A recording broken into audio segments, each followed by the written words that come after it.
The president is launching the booth. Gyebuvuddeko omukulembeze w'ekibiina kya NUP Robert Kyagulanyi Ssentamu yatongoza enteekateeka y'okusonda ensimbi ezigenda okuyambako ekibiina okutambuza akalulu ka 2026. Enteekateeka eno etwaliddwa mu bitundu by'eggwanga ebyenjawulo era olwaleero akakiiko akali ku ddimu lino kabadde kalina okutuuka Mubende okusonda ensimbi kyokka poliisi olukuŋŋaana luno lulemesezza ekijja abantu mu mbeera. Abafudu soja abalala abasigaddeyo bajje tubeerewo ekijja kijje tusigale ku mulamwa embeera yonna eriwo terina kutumala mu maanyi. Ssentebe w'ekibiina kya NUP Mubende Pafula Dito Kyeyune n'abakulembeze abalala bafumiridde ekikolwa kya poliisi okubalemesa okukola emirimu gy'ekibiina. Enteekateeka eno gye tubadde nayo tubadde tugikola mu mutima mulungi because we are very peaceful people.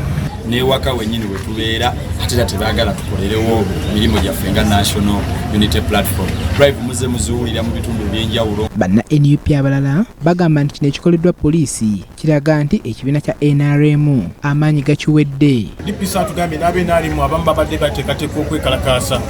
Basindise bwe babadde bagenda okukalakasa omusirikale omu gwe tulabyeyo.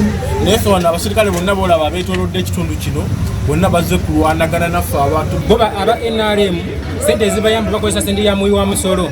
Naye ffe tubadde tutegese wano fundraising yaffe nga twagala abantu batuyambeko kunganya akasente akagenda okutuyambako 2026 nga tugenda mu kampeyini zaffe. Omwogezi wa poliisi mu Wamala Region Lecho Kawala annyonnyodde ensonga eremeseza NUP okugenda mu maaso n'omukolo guno. Anti tubadde tetumanyiiko nga IGP's office terumanyiiko, District Security Committee terumanyiiko, ng'era tubawa budde okugenda okuseekinga permission mu ezo offices era nga District Security Committee ejja kuba etuula tulabe engeri gye tunaabakuumamu. Mu buufu bwe bumu bannakibiina kya NUP mu disitulikiti y'e Kalungu batandise kaweefube w'okunoonyeza pulezidenti waabwe akalulu ng'enteekateeka eno bagitandise n'okutambuza kifaananyi kye kye yatongoza mu byalo eby'enjawulo.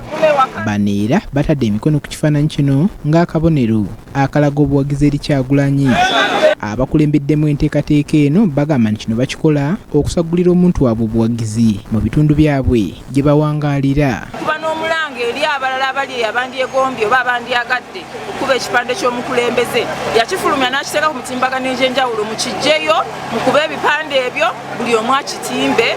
Kubiriza buli muntu ayagala enkyukakyuka abeere mu gyasa eri ebipande bino kisobole okubikuuma. Bano bategeezezza nti tebagenda kukoma kubunyisa kifaananyi kino wabula bakukola n'essaati eziriko ekifaananyi kye bamubunyise wonna mu bitundu byabwe. Tusazeewo okubunyisa ekifaananyi kya pulezidenti waffe olw'okuba yakutte omumuli gw'okutukulembera. Bannakibiina abalala abeetabye mu nteekateeka eno bagamba nti balina okuteekamu amaanyi okutuusa omukulembeze waabwe eri abantu.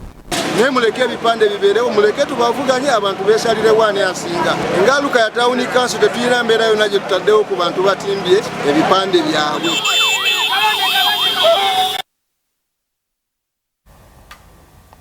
Kakati obutaka